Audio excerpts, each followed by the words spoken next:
Yes, sir. I hope now you guys can see the screen, right? Can someone chat box में, can you tell me, are you able to see the screen? सबको screen नजर आ रहा है? PPT नजर आ रहा है? Yes yes sir, yes sir, yes sir. हम बात कर रहे थे सर GIT 14 की। ये एक्चुअली में बेसिकली दारुजनाइन का फर्स्ट प्रोडक्ट था। 2018 जब हमने स्टार्ट किया था तो इसी प्रोडक्ट के साथ हमने सबसे पहले स्टार्ट किया था। हमारा ड्रीम लाइन प्रोडक्ट है और सबसे बड़ी बात ये है कि from the first day till now इस प्रोडक्ट का मार्केट शेयर इंक्रीज रहा है।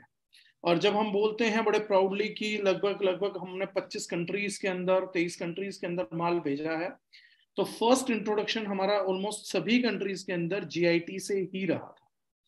और this is one of the most loved product all over the world, most fantasized product जिससे लोग सबसे ज्यादा फैंटेसाइज करते हैं। And the biggest thing is unique product. I think there is no multi level marketing company right now which knows about दारुजनाइन quality और जो GIT 14 को बनाने का ट्राई नहीं कर चुकी है।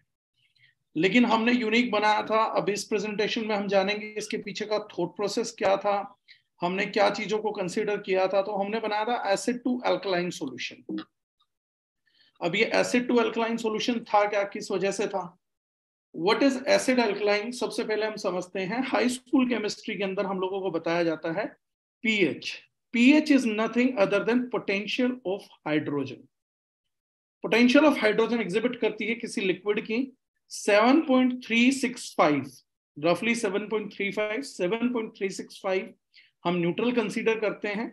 उससे नीचे कुछ भी रहता है तो हम एसिडिक कंसीडर करते हैं, क्योंकि H2+ मॉलिक्यूल होता है। तो नीचे एसिडिक मतलब देयर इज एन हैबिट कि वो कुछ लेगा, इनहैबिटेशन एटम जो है कुछ वैलेंसी रखता है अपटेक की, इनटेक की। 7.35 से ऊपर हम उसको अल्कलाइन कंसीडर करते हैं। मैक्सिमम बेस अप टू 14, 14 से ज्यादा अल्कलाइन, 14 से ज्यादा अल्कलाइनिटी किसी चीज में आ नहीं सकती। जो आइडियल कंडीशंस हैं ह्यूमन बींग्स के लिए, जो वाटर इनटेक है, दैट इज 7.365। जब हम नेचुरल देखते हैं तो हमारा जो पानी रहता है वाटर, वो 7.365 से लेके मैक्सिमम 8.3 तक रेजोनेट करता है, which is allowed for drinking via nature. Natural पानी का हम अगर बात करें तो अब ये प्रोडक्ट हम लोगों को किस लिए रिक्वायरमेंट पड़ा, क्या पड़ा? अब इसमें ये सब टेक्निकल है, आप लोग समझने चाहे तो वाटर जो है डिकम्पोज करता है हाइड्रोजन आयन में, हाइड्रोक्सिल आयन में, OH- जो उनको चाहिए होता है। जब ये दोनों मिलते हैं तो 7.35 pH बन जाता है। जब इन दोनों में से कोई कम हो जाएगा तो वाटर एसिडिक हो जाएगा, थोड़ा ज्यादा हो जाएगा तो वाटर अल्कलाइन हो जाएगा। पानी के अंदर क्या घुलता है उससे पानी की pH पे डिफरेंस आता है, ये इसका साइंस है। जो केमिस्ट्री जानते हैं उनके लिए भी है, हमने ये टेक्निकल PPT बनाया था कि समवन वांट्स टू नो तो वो जान सकता है।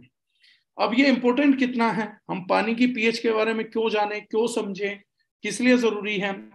तो सबसे ज्यादा जरूरत है कि क्योंकि हमारा 70% बॉडी जो है वो वाटर है। एरोबिक रिएक्शंस होते हैं, एरोबिक रेस्पिरेशन होता है, मतलब ऑक्सीजन की प्रेजेंस में होने वाली चीज जहां ऑक्सीजन मेन रोल प्ले करता हो। बॉडी हमारी बर्न करती है दो फ्यूल, ऑक्सीजन एंड ग्लूकोज। और उसमें भी सबसे बड़ा इंपॉर्टेंट फैक्टर ये है कि जो हमारा ब्रेन रहता है वो सिर्फ ऑक्सीजन और ग्लूकोज को ही बर्न करता है। हमारी बॉडी को एनर्जी क्रिएट करने के लिए मैसिव अमाउंट्स ऑफ हाइड्रोजन लगता है, बहुत ज्यादा हाइड्रोजन है। जब हम बोलते हैं मेरे अंदर शिथिलता आ रही है, एनर्जी लॉस हो रहा है, तो उसका एक मेजर कारण ये होता है कि हाइड्रोजन मॉलिक्यूल्स की कमी, क्योंकि वो हाइड्रोजन एक फ्यूल है जो आप लोगों को मैं बताऊं जिसको अल्टरनेट फ्यूल भी कंसीडर कर रही है ऑटोमोबाइल इंडस्ट्री, कि हम चलने के लिए पानी को एज एन फ्यूल इस्तेमाल कर सकते हैं। बहुत लोगों ने पढ़ा होगा कि जो चीजें अब तक पेट्रोल डीजल पे चल रही थी, अब पेट्रोल डीजल की बजाय वो चीजें water based engine, steam engine पहला होता था कि हम पानी को बर्न करके स्टीम की पावर से इंजन को ड्राइव कर लेते थे। That is so powerful.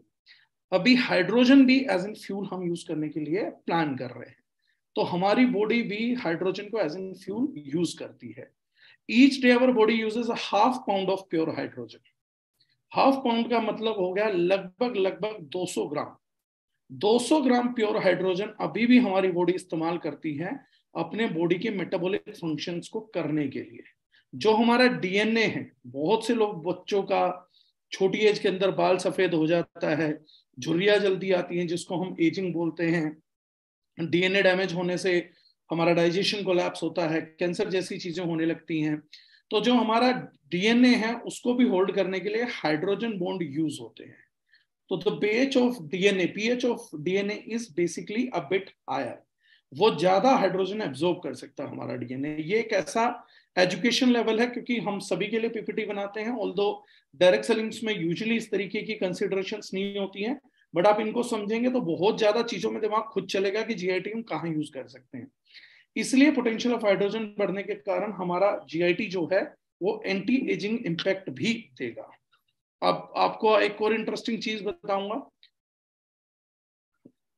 Our blood must always maintain a pH. हमारा जो खून है, क्योंकि वो सब तरीके के माइक्रो कंपोनेंट्स को पूरी बॉडी के अंदर ट्रांसपोर्ट करता है, प्लस ट्रांसपोर्ट के अलावा ये हमारी बॉडी के अंदर डिटॉक्स भी करता है।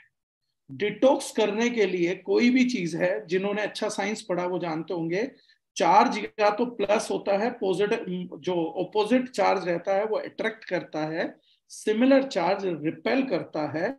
इसी थ्योरी से बॉडी की हमारी अट्रैक्शन और रिपल्शन से हमारी बॉडी में जो न्यूट्रिएंट है वो जाते हैं, टॉक्सिन जो हैं बाहर आते हैं। जो फिजिक्स जो साइंस हमने पढ़ी थी वो यूज होती है, बशर्ते हम चीजों को उस लेवल पे समझने की कोशिश करें। तो एवरीथिंग इज डिपेंडेंट। अब हमारी बॉडी में उस चार्ज को अट्रैक्ट और रिपेल करने के लिए हमारे ब्लड का न्यूट्रल रहना बहुत जरूरी है। हमारा ब्लड अगर पॉजिटिव हुआ या नेगेटिव हुआ तो जो कंपोनेंट हम डाल रहे हैं, जो मेडिसिन हम डाल रहे हैं, तो कई बार हम सेम मेडिसिन सब लोगों को असर नहीं करती। कारण क्या होता है, ब्लड का अगर चार्ज हल्का सा भी एल्कलाइन हुआ तो वो पॉजिटिव मॉलिक्यूल्स को जो है वो रिपेल कर देगा, यानी उसको सेल तक पहुंचने ही नहीं देगा। या अगर वो एसिडिक हुआ तो वो टॉक्सिन्स को एब्जॉर्ब करा देगा सेल्स के अंदर और उनको निकलने ही नहीं देगा। तो ब्लड का पीएच हमारे लिए सुपर कंसिडरेबल चीज है कि ब्लड का बफर चेंज ना हो, 7.365 मेंटेन रहे। अब हमारी बॉडी में ये मेंटेन तो रहता है, नेचर का कॉल है, रहेगा भी। आज की तारीख में यहीं से आपको एक आंसर मिलेगा कि बोन प्रॉब्लम्स आपको चल के एक एज के बाद इतना क्यों होने लगता है। जब भी ब्लड का बफर चेंज होगा, एनी टाइम ब्लड का बफर चेंज होगा, उस टाइम पे हमारी बॉडी के अंदर कहीं से भी आपको निकलने के लिए मिनरल्स चाहिए होगा ब्लड को न्यूट्रल करने के लिए। हम मिनरल्स देंगे, हाइड्रोजन की जगह पॉजिटिव आयन लगेगा, कैल्शियम लग जाएगा, बोरोन लग जाएगा, फास्फोरस, ऐसे लगते हैं, मेजरली कैल्शियम लगता है। जब भी हम सोडा पीते हैं, हम जंक फूड खाते हैं, हम फास्ट फूड खाते हैं, तो हम अपने ब्लड के अंदर एसिडिक बफर्स को पैदा करते हैं। उसको एल्कलाइन करने के लिए हमारे बोन या हमारी टीथ से मिनरल्स निकाल के body as an buffer use करती है और हमारे ब्लड को बैलेंस रखती है। वो फाइनली बफर हमारे को हेल्दी रखने में मदद करता है। जो बहुत से बच्चे पूछते हैं कोल्ड ड्रिंक पीने से दांत कैसे गल जाएगा, वो दांत ऐसे गलता है, जब ब्लड का बफर चेंज होता है तो वो निकल जाएगा, अल्कलाइन रिजर्व से निकल जाएगा, राइट। How worst starts. अब वर्स्ट कैसे स्टार्ट होता है, हम बीमार कैसे पड़ना चालू होते हैं। अब आप समझिएगा, जब हमारा बफर सिस्टम ओवरलोड को रीच करता है, हमारे जो रिजर्व्स होते हैं कैल्शियम के वो डिप्लीट करने लगते हैं। एक टाइम आएगा जब आपकी स्पाइन कॉर्ड मना कर देगी कि बॉस मेरे को भी मिनिमम कैल्शियम लेवल्स मेंटेन करना, मैं और नहीं दे रही। दांतों में कैविटी हो जाएगी, दांत भी अपने आप को जिसे हम बोलते हैं डिफेंसिव मोड के अंदर आ जाएंगे। बहुत अच्छी चीज मैं आप लोगों को बता रहा हूँ, थोड़ा सा बोरिंग रहेगा लेकिन इनको समझेंगे ना, आप में से 90% लोग अपने अपनी फैमिली की आने वाली प्रॉब्लम्स को सॉर्ट आउट कर पाएंगे। ये लिटरेचर थोड़ा सा ऐसा लगेगा कि यार मैं कहाँ जा रहा हूँ, बट ये समझने की चीज है, बहुत बारीक है। थ्रू आउट स्केलेटन सिस्टम आप इससे बचा सकते हैं। एक टाइम आएगा जब हमारा जो टीथ है वो कैल्शियम और मिनरल्स देना बंद कर देगा और वो सेल्फ मोड में आएगा कि उल्टा मुझे चाहिए, मैं दे नहीं रहा हूँ। Everything has their own strength. जैसे अलग अलग डिपार्टमेंट्स काम करते हैं, बॉडी की भी अलग अलग डिपार्टमेंट्स काम करते हैं। एक टाइम पे स्पाइन कोड भी मना कर देगी कि बॉस मैं नहीं देने वाली।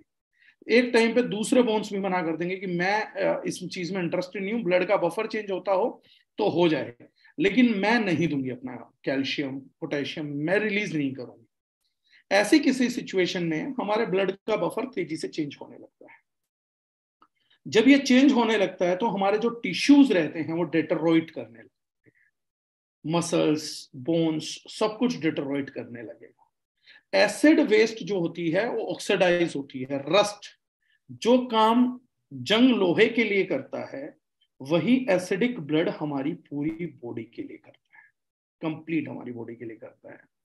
तो इस तरीके से जब वो होता है तो वर्स्ट स्टार्ट हो जाता है। एक बार हम अपने ब्लड बफर लेवल को ब्रीच कर गए तो जो गलती आप कई साल से कर रहे थे, इसीलिए वो गलती आपको इमिडिएटली पनिश नहीं करती है, आफ्टर लेवल पनिश करती है। पहले आपका बफर चेंज होगा, बफर चेंज होने के बाद टिश्यूज डिटरॉइट होंगे, टिश्यूज डिटरॉइट होने के बाद डिजीज मैनिफेस्ट होगा, डिजीज शुरुआत होगा। जब डिजीज शुरुआत होके एक स्टेज पे पहुंच जाएगा तब आपको पहली बार कोई सिम्टम आएगा। जब आपको सिम्टम आएगा तब आप इलाज के लिए भागते हैं। 99% लोग इस चीज को बहुत लाइटली लेते हैं, लेकिन मेरी बात समझिएगा, पहले बफर चेंज हुआ, बफर से टिश्यूज डैमेज हुए, टिश्यूज डिटोरेट होकर डिजीज मैनिफेस्ट हुआ। डिजीज के मैनिफेस्टेशन पे भी हम डॉक्टर तक या दवाइयों तक नहीं पहुंचते, हम उसके भी मैनिफेस्टेशन के बाद पहुंचते हैं जब हमारे को सिम्टम्स आ जाते हैं और यूजुअली पेन होने लगता है, जहां एरोबिक रिएक्शंस रुक जाते हैं। At that time we rush to the medical science. यहां से हमारी कहानी स्टार्ट होती है जो हम ध्यान नहीं देते। कीची मोरिश्ता एमडी हैं जो हिडन ट्रुथ ऑफ कैंसर बोलते हैं। इन्होंने एक बुक लिखी थी जो आपके सामने, हिडन ट्रुथ ऑफ कैंसर। इसमें इन्होंने बताया था when bloods become acidic body deposit acidic substance into cells to remove them from the blood. Blood को शुद्ध करने के लिए हमारी बॉडी सेल्स के अंदर जमा कर देती है। इससे बॉडी स्लाइटली अल्कलाइन बनती रहती है कि ब्लड तो था, तो ब्लड ने पहली बात क्या किया, जब मिनरल्स मिलना बंद हुआ तो सेल्स में एसिडिक बफर, एसिडिक कूड़े के लिए डंप ग्राउंड आपके बॉडी के हेल्दी सेल्स को बना देता है कि भाई ब्लड का बफर मेंटेन करो लेकिन एसिड्स को जाके डंप करना चालू करो सेल्स में। वो जो है इस चीज को जब रेगुलरली करते हैं तो हमारे सेल्स एसिडिक हो जाते हैं, टॉक्सिक हो जाते हैं और मरना चालू करते हैं। जो इसमें बच जाते हैं उन्हीं सेल्स को आप कैंसर सेल्स बोलते हैं। सो कैंसर का मैनिफेस्टेशन भी one of the rarest, biggest, costliest, dangerous disease का मैनिफेस्टेशन भी आपके ब्लड के बफर से स्टार्ट होता है। ये कुछ इंटरेस्टिंग चीजों में पहुंच रहा है। अब एक एग्जांपल मैं आप लोगों को दिखाना चाहूंगा। Putting too much acid in our body is like putting poison in our fish tank. हमने एक फिश टैंक ले लिया, आप कंसीडर करिए कि हमारी बॉडी एक फिश टैंक है और उसमें हमने कपल ऑफ गोल्ड फिश, कुछ गोल्ड फिश डाल रखी हैं। After killing both gold fish, 2 gold fish डाला, we quickly learn that the key factor in keeping fish alive is the condition of water.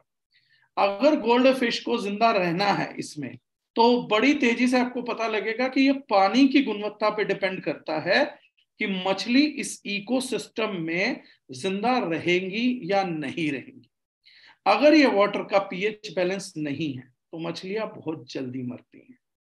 Similarly इसी तरीके से आप शरीर को पानी गलत देंगे, अपने फिश टैंक को अगर केमिकल्स देंगे, टॉक्सिन्स देंगे, रॉन्ग फूड्स देंगे तो हमारा पीएच एसिडिक पीएच में कन्वर्ट हो जाएगा।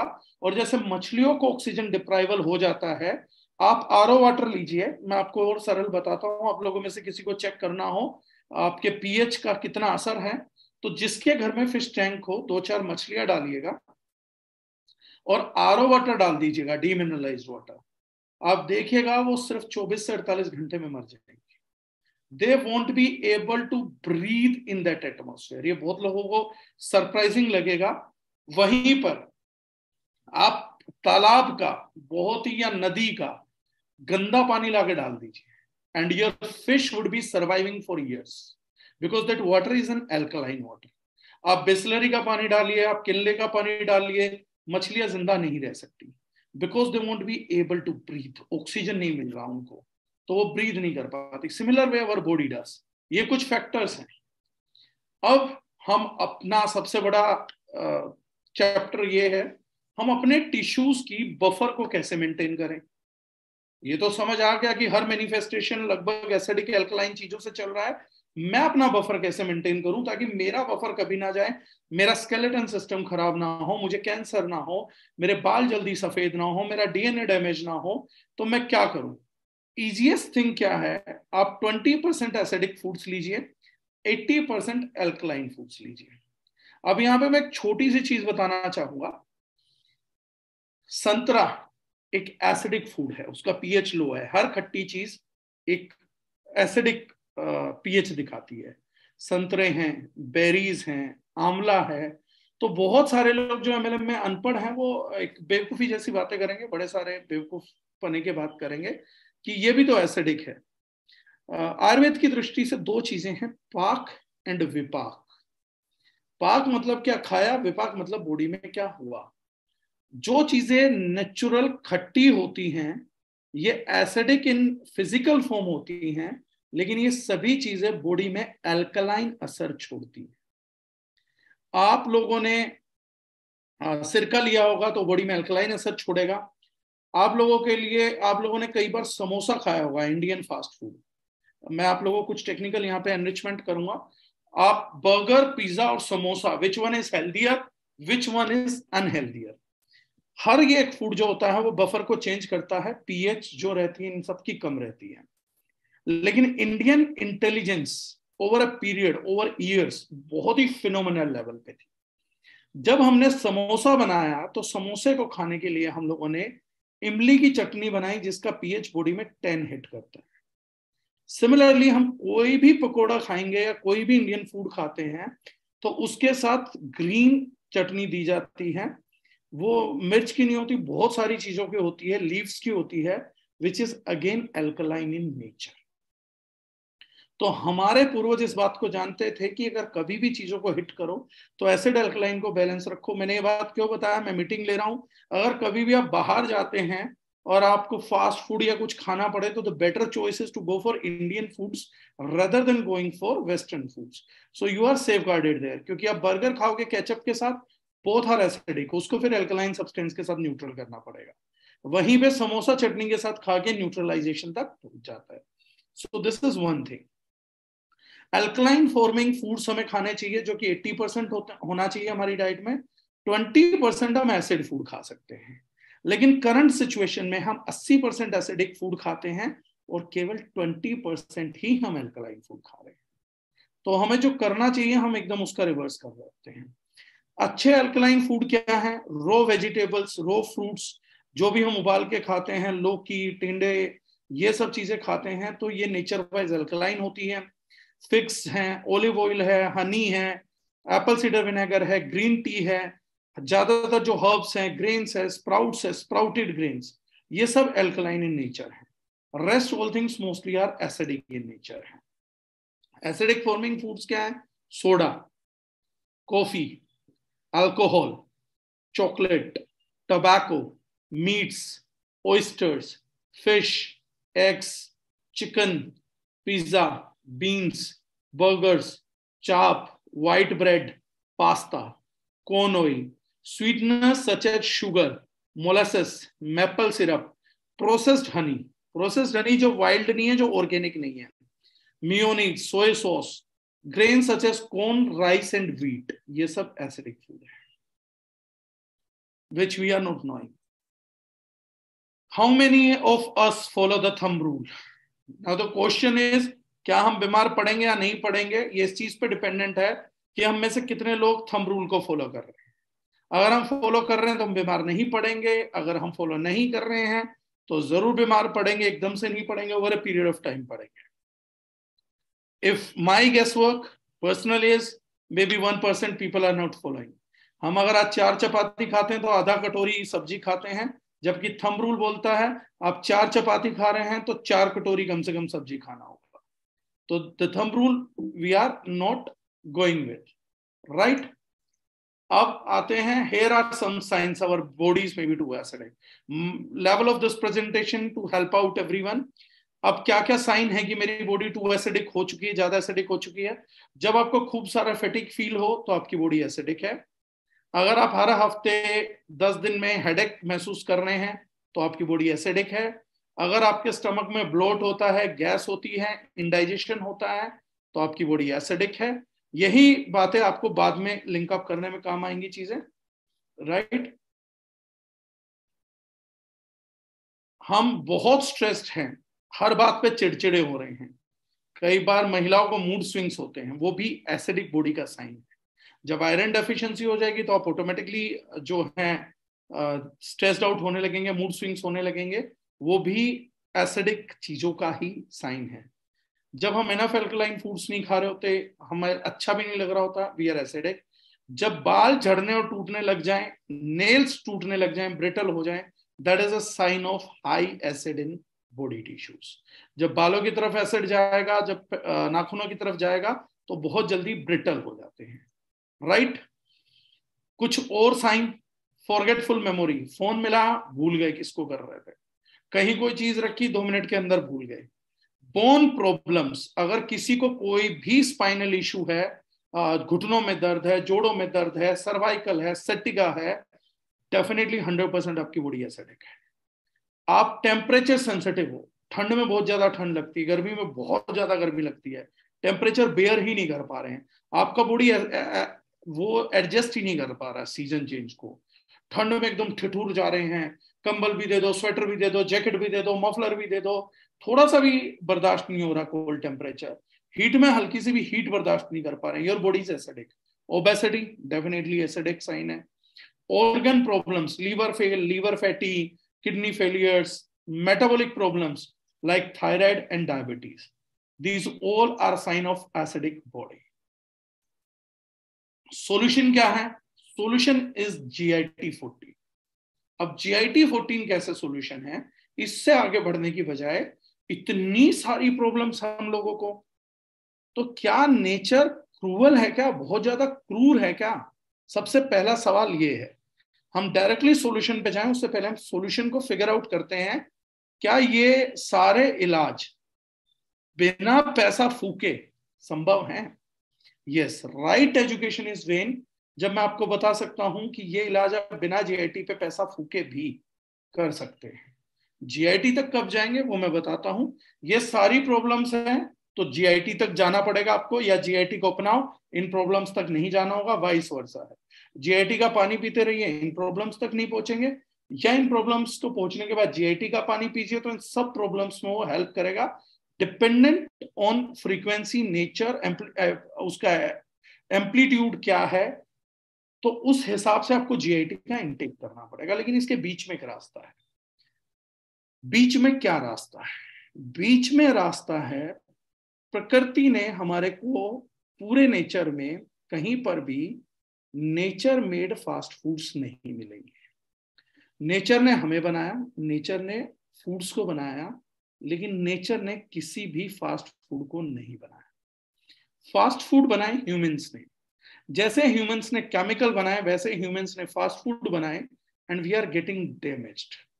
फूड वही अच्छा रहा जो नेचर ने बनाया। नेचर के फूड ने हमारे को बीमारियां नहीं दी, कभी मारा नहीं, बल्कि उसके खाए हुए प्लांट खा के हम ठीक होते हैं।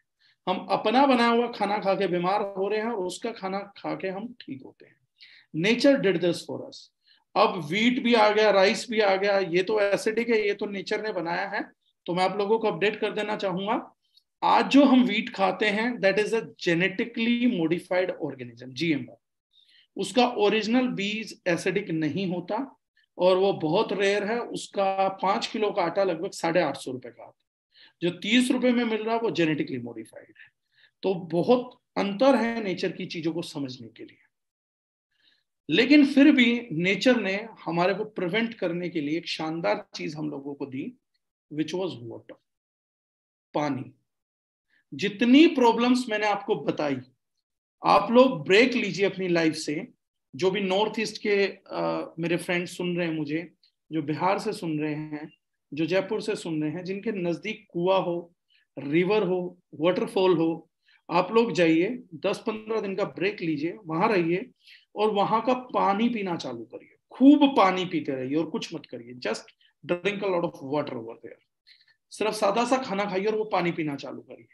आपकी पिछली जितनी भी प्रॉब्लम्स थे, ये सारे प्रॉब्लम्स आपके 2 से 3 दिन में सॉर्ट आउट होते हुए देखेंगे। वाटर इज बिगेस्ट डाइजेस्टर, पानी आपका बिगेस्ट डाइजेस्टर है। पानी आप पीते ही खाने के बीच में इसलिए है क्योंकि फूड को डाइजेस्ट करता रहता है, फ्यूल बनने में मदद करता है, फूड के ब्रेक डाउन में मदद करता है, हमारी गैस, एसिडिटी, यहां तक कि कैंसर तक को रोकने के लिए हमारे को पानी की जरूरत है। लेकिन कौन सा पानी? जो कुएं से निकलता था, जो नदियों से था, जो नहर से था, जो वाटरफॉल से था, गंगा जी का पानी, यमुना जी का पानी, कावेरी जी का पानी, तृप्ता का पानी, ब्रह्मपुत्र का पानी, सतलुज का पानी, ये सारे पानी इंसानी शरीर के लिए बहुत अच्छे हैं। बट टाइम टू टाइम हम लोगों ने इसके ऊपर आरओ लगा दिया, रिवर्स ऑस्मोसिस, हम टीडीएस कम करने लग गए, टोटल डिसॉल्व्ड सॉलिड्स कम करने लग गए। मिनरल्स भी सॉलिड का पार्ट होते हैं, हमारी डाइट में से कम होने लग गए। पानी अपनी कंडक्टिविटी, ओरिजिनल नेचर को खो बैठा, और पानी जो 7.35 से लेकर 8.3 तक होता था, वो आरओ के कारण 6.5 तक पहुंच गया। और हर एक पॉइंट 7.3 की बजाय 7.2 10 टाइम्स रिस्कियर पानी है। 7.1 100 टाइम्स रिस्कियर हो जाता है। 7.0 1000 टाइम्स रिस्कियर हो जाता है। हर एक 0.1 जो रिड्यूस हो रहा है वो तकरीबन 10 टाइम्स रिस्कियर होता रहता है। अब हम लोग कहीं भी जाते हैं, कुएं, नदी, झील, तालाब, इनका साफ पानी नहीं मिलता। हमें किसी के भी घर जाते हैं, ऑफिसेज में जाते हैं, या कहीं घूमने जाते हैं, तो हमें मिलता है बोतल water, RO water. Natural spring water बहुत महंगा है, 60 रुपए लीटर, 100 रुपए लीटर, 150 रुपए लीटर। जहां पे हम लिखते हैं, कंपनीज भी लिखती हैं नेचुरल मिनरल वाटर, उसका टेस्ट भी अलग रहता है। अब हमारे को 1 लीटर का पानी 60 रुपए 20 से सीधा 60 रुपए लीटर में पड़ता है। अगर मुझे उस पानी से अपने आप को कैंसर होने से बचाना है, डाइजेस्टिव प्रॉपर्टी चाहिए, तो मिनिमम 60 रुपीज लीटर का पानी हम लोगों को पीना पड़ता है। 40 रुपए लीटर की कॉस्ट आती है हम लोगों की 1 लीटर पानी पीने के लिए, to make it consumable. GIT हम लोगों ने प्रोडक्ट बनाया। आप घर पे अगर हैं तो इसी पानी को बहुत सस्ते में तैयार कर सकते हैं, अल्कलाइन वाटर को। अगर आप मिट्टी का घड़ा रखें और 7 से 8 घंटे आरओ का पानी उसमें भर दें, तो वो एग्जैक्टली 7.365 पीएच पे पानी को पहुंचा देता है। आपके घरों के लिए पीएच रेज करने का बेस्ट सॉल्यूशन मिट्टी के घड़े का पानी है। लेकिन जहां आपका कंट्रोल नहीं है, होम, ऑफिसेस, आउटसाइड ट्रिप्स, या किसी के घर गए वो आरओ का पानी पिला रहा है, उसके लिए बेस्ट सॉल्यूशन आपके लिए है जीआईटी 14। जीआईटी 14 उसके बाद आता है। पहली चीज, मोस्ट कन्वेंशनल सॉल्यूशन है, मोस्ट कन्वीनियंट सॉल्यूशन बोल सकते हैं हम। 1 से 2 बूंद डालिए 300 ml पानी के अंदर, 6 बूंद डालिए 1 लीटर पानी के अंदर। 6 ड्रॉप में 1 लीटर पानी का आपको 40 रुपए देना पड़ता था नेचुरल अल्कलाइन वाटर करने के लिए। यहां पर आपको नेग्लिजिबल कॉस्ट आएगा उसका। 450 ड्रॉप है 500 रुपए में, 5 से 6 रुपए में आप 40 रुपए का काम कर लेते हैं। तो ये प्रोडक्ट आपको alkaline water, natural alkaline water देने के लिए 1/6 ऑफ द कॉस्ट पे आ जाता है मिनिमम। पोर्टेबल है, हम इसको कहीं भी लेके जा सकते हैं। और क्योंकि ये पानी को अल्कलाइन करता है, उस बात का सबूत क्या है? अगर पानी अल्कलाइन ना हो इसके डालने से, तो हमें गैस, एसिडिटी जैसी चीजों पे रिजल्ट नहीं आएगा। ओवर ईटेड फूड के ऊपर हमें रिजल्ट नहीं आएगा। इन 70% केसेस हमें इंस्टेंट रिजल्ट मिल जाता है गैस, एसिडिटी पे, ओवर ईटिंग पे। 70% केसेस के अंदर that's a naked eye proof कि हमारा प्रोडक्ट अल्कलाइन चीजों पे काम करता है। अगर किसी का, जैसे मैंने कहा था, स्ट्रेस में एसिडिक हो जाता है लीवर, किसी को हैंगओवर हो, उसको 10-20 बूंद दे दीजिए, उसका इमीडिएटली हैंगओवर उतर जाएगा। That means acidity of liver को एकदम रिड्यूस कर देता है। 20-20, 30-30 बूंद दिन में 3 बार दीजिए, किडनी स्टोन पे भी रिजल्ट दिखेगा। दैट मींस किडनी के एसिड्स को रिड्यूस करने में भी ये मदद करता है। कोई भी पॉइजन रहता है तो भी एसिडिक नेचर रहता है। तो हमारे टेस्टिमनीज में बहुत सारे, जहां मधुमक्खी काट लेती है, उस सिचुएशन में जब हम अप्लाई करते हैं तो वहां पर भी इंस्टेंट रिजल्ट हमारे को देखने को मिलता है। और एंटीसेप्टिक, एंटीबायोटिक काम करता है। दैट मींस 100% एल्कलाइन सब्सटेंस काम करता है, जैसे मैंने बताया था। अच्छा, दूसरी बात, इसकी सबसे बढ़िया बात आप लोगों को एक यूज है जो शायद मैं कभी बता पाया हूँ, नहीं बता पाया हूँ।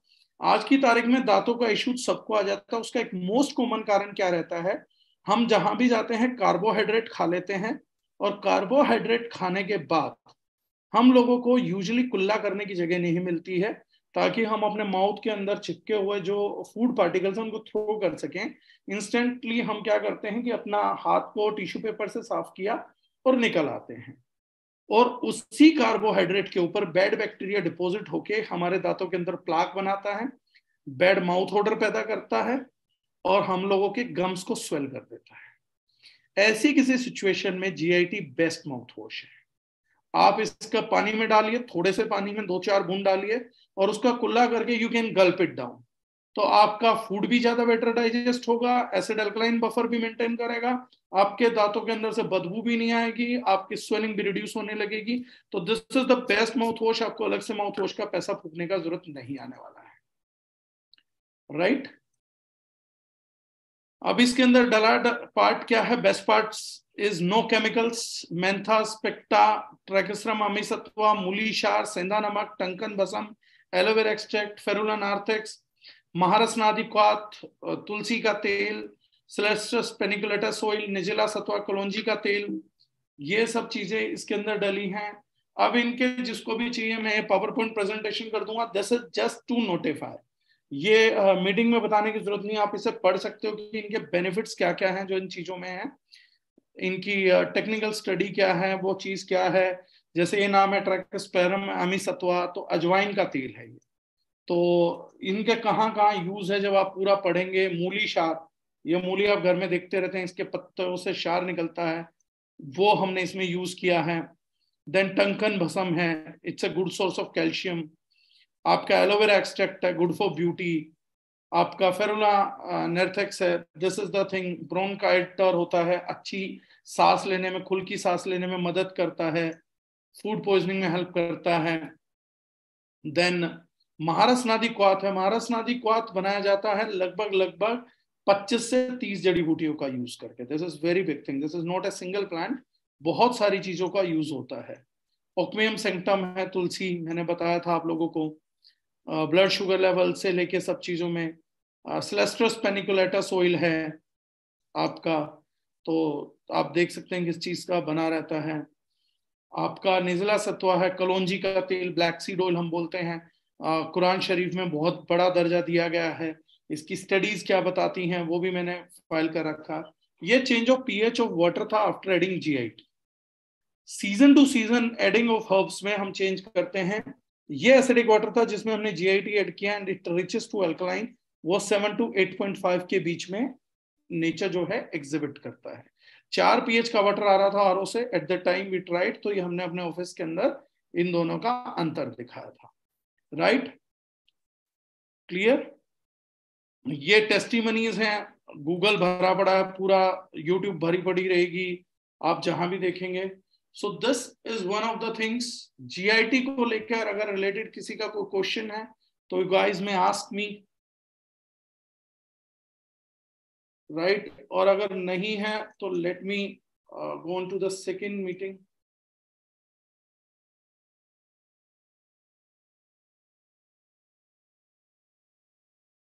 एनीवन हैज अ क्वेश्चन तो चैट में डाल सकते हैं आप मुझे।